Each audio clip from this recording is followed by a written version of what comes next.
En el nombre del Padre, y del Hijo, y del Espíritu Santo. Amén. Proclamación del Santo Evangelio de nuestro Señor Jesucristo, según San Lucas 10, 1, 9. En aquel tiempo Jesús designó a otros 72 discípulos y los mandó por delante de dos en dos a todos los pueblos y lugares a donde pensaba ir, y les dijo: la cosecha es mucha y los trabajadores pocos.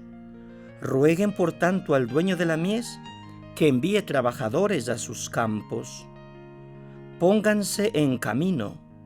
Yo los envío como corderos en medio de lobos. No lleven ni dinero, ni morral, ni sandalias, y no se detengan a saludar a nadie por el camino. Cuando entren en una casa digan: que la paz reine en esta casa. Y si allí hay gente amante de la paz, el deseo de paz de ustedes se cumplirá. Si no, no se cumplirá. Quédense en esa casa, coman y beban de lo que tengan, porque el trabajador tiene derecho a su salario. No anden de casa en casa. En cualquier ciudad donde entren y lo reciban, coman lo que les den, curen a los enfermos que haya y díganles: ya se acerca a ustedes el reino de Dios. Palabra del Señor. Gloria a ti, Señor Jesús. Saludos fraternos para todos en este viernes de la 28ª semana del tiempo ordinario. Hoy la Iglesia celebra a San Lucas Evangelista. Lucas significa luminoso, iluminado. Viene del latín luce, que significa luz. Escribió 2 libros famosos, el tercer Evangelio y el libro de los Hechos de los Apóstoles. Tiene un estilo muy hermoso en su Evangelio. Era médico. San Pablo lo llama Lucas, el médico muy amado. Fue compañero de viajes de San Pablo. En los Hechos de los Apóstoles narra los grandes viajes del apóstol, haciendo en plural: fuimos a, navegamos a.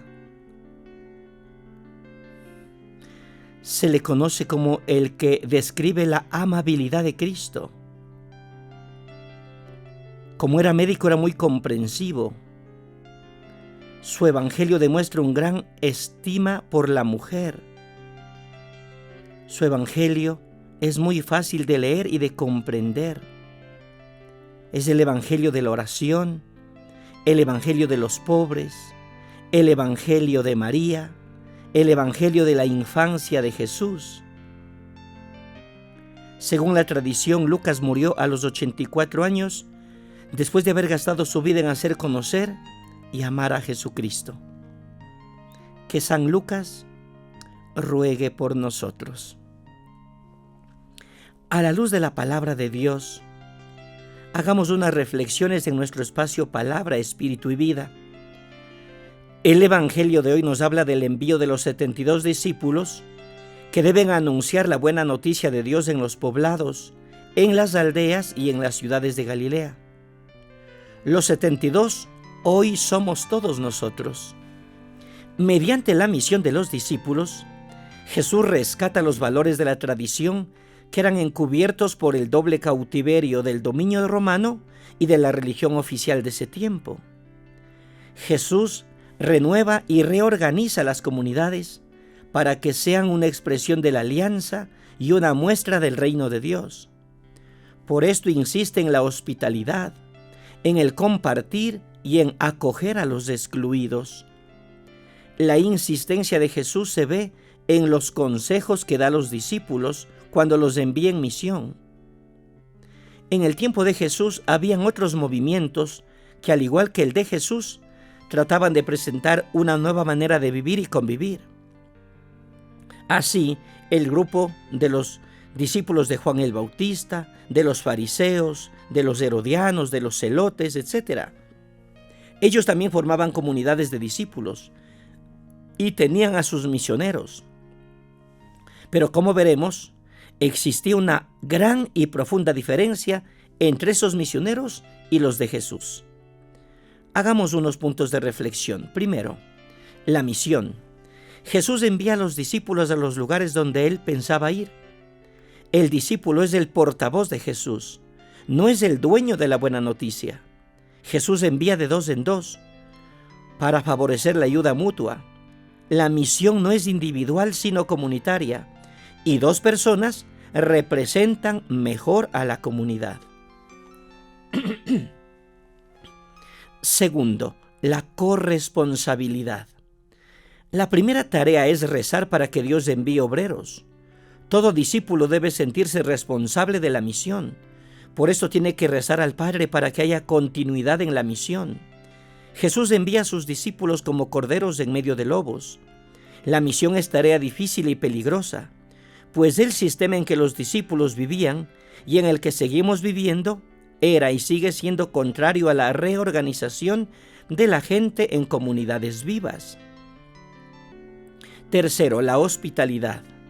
Al contrario de los otros grupos de misioneros, los discípulos de Jesús no deben llevar nada, ni bolsa ni sandalias, pero deben eso sí llevar la paz.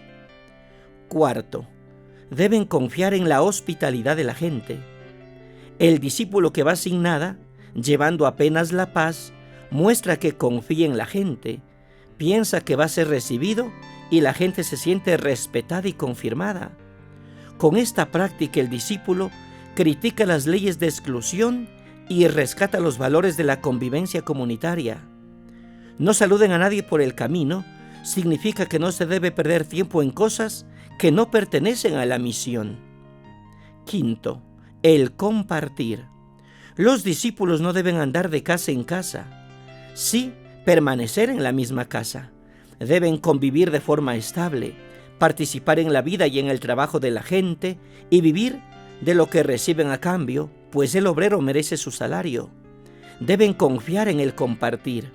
Así, por medio de esta práctica, rescatan una antigua tradición de la gente, critican la cultura de la acumulación que marcaba la política del Imperio Romano y anuncian un nuevo modelo de convivencia.